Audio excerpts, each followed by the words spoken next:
Bienvenue à tous pour un entretien spécial à vélo pour le nouveau podcast Les Intra-Explorateurs.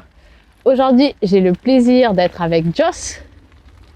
Joss, l'émerveillé spécialiste des aventures à vélo. Ce pourquoi nous avons pensé qu'il serait plus dans son élément de faire un entretien à vélo. Quelle belle idée!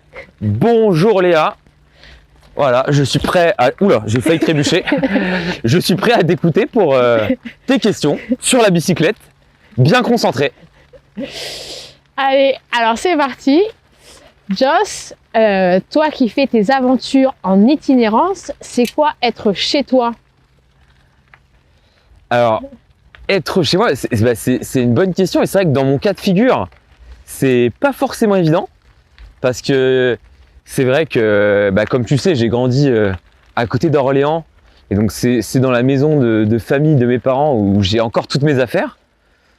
Donc, mais c'est vrai que depuis ces 2 dernières années, depuis que j'ai commencé à me lancer dans les aventures, c'est moins le cas. Et c'est vrai que j'ai tellement tendance à vadrouiller et à me déplacer en itinérance. J'ai beaucoup dormi sous tente, notamment lors de mes 3 mois à La Réunion où je changeais de spot bivouac tous les jours. Et l'anecdote assez curieuse, c'est que désormais, lorsque je passe plus de 3-4 jours dans ma chambre d'enfance, dans mon lit ou chez mes parents, je me sens pas bien. J'ai ce besoin permanent de repartir, d'aller dormir ailleurs. Donc voilà, je dirais que mon chez-moi, il est véritablement en itinérance et sous plein de formes différentes, quoi. Est-ce que tu as quand même quelque chose que tu amènes avec toi dans tes voyages qui te permet de te sentir à la maison? Pas mal, mais à vrai dire, j'ai pas d'objets matériels à proprement parler. J'ai plutôt des objets pratiques. Donc je dirais que j'ai surtout la nuit, ma frontale et ma bonne humeur. Voilà, que j'essaye d'avoir tout le temps avec moi, quoi. Alors en parlant du coup de nuit et de bonne humeur, est-ce qu'on peut peut-être évoquer ensemble les types de pensées que tu vas avoir dans ta journée autour de moments clés? Alors par exemple, quelle serait ta pensée du matin quand tu te réveilles?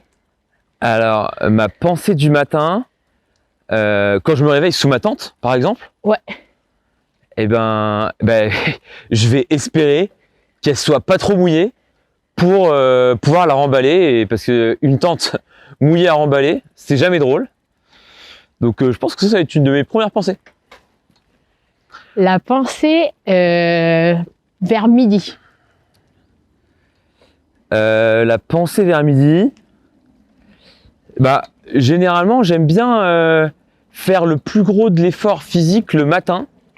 Donc, à midi, voilà, c'est une heure un petit peu incontournable par rapport à l'heure du déjeuner. Mais moi, je vais d'abord m'assurer, je vais surtout me dire, ok, Joss, t'as bien pédalé ce matin.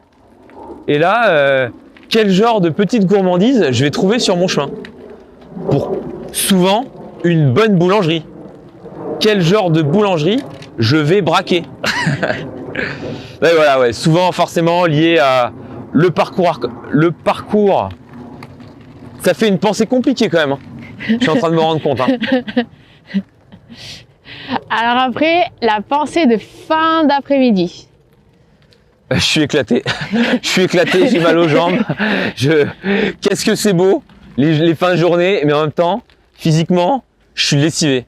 Donc je me dis, j'aime bien en fin de journée, voilà, me poser et me dire, waouh, ok, Joss, t'as envoyé des kilomètres, là tu peux contempler pleinement, et ça c'est pas mal de bonheur, quoi. Et puis souvent, forcément, quand je pose la tente de manière en bivouac, toujours à me dire, ok, oh Joss, il va être l'heure de poser la tente. Et la pensée maintenant avant de dormir. La pensée avant de dormir, j'espère qu'il n'y a pas un ours qui va m'attaquer, quoi. Non, mais toujours, c'est les aventures à vélo, mais même en rando, hein, c'est quand il y a eu un effort physique long et régulier tout au long de la journée, les sensations, elles sont incroyables. Et je sais plus quel type de phénomène scientifique, physique qui se passe. Parce qu'on fait beaucoup de peur, mais il y a vraiment une sensation de bien-être. Il y a vraiment des idées sereines. Cette sensation, lorsque j'ai fini de tout préparer et que je me pose dans ma tente, elle est extraordinaire. Et je me dis, ok Joss, t'es bien, t'as bien avancé dans ton aventure, tu peux te reposer peinard, quoi.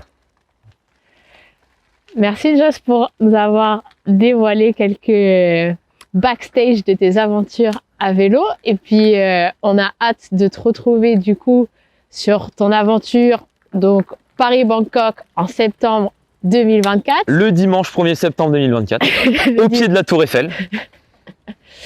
Un petit pitch pour nos auditeurs sur ton aventure. Non, ben voilà, c'est vraiment une traversée qui m'a toujours fasciné. J'adore les cartes. Et voilà, en étant français dans un pays développé, un très beau pays, j'ai envie d'aller bien au-delà de nos frontières et aller rejoindre l'Asie à vélo pour la première fois de ma vie.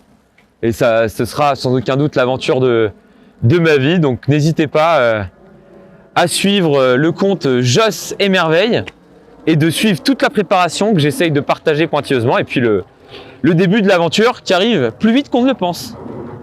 Merci Joss, à Merci très à bientôt toi. sur les roues. Ciao, ciao. Allez, j'accélère.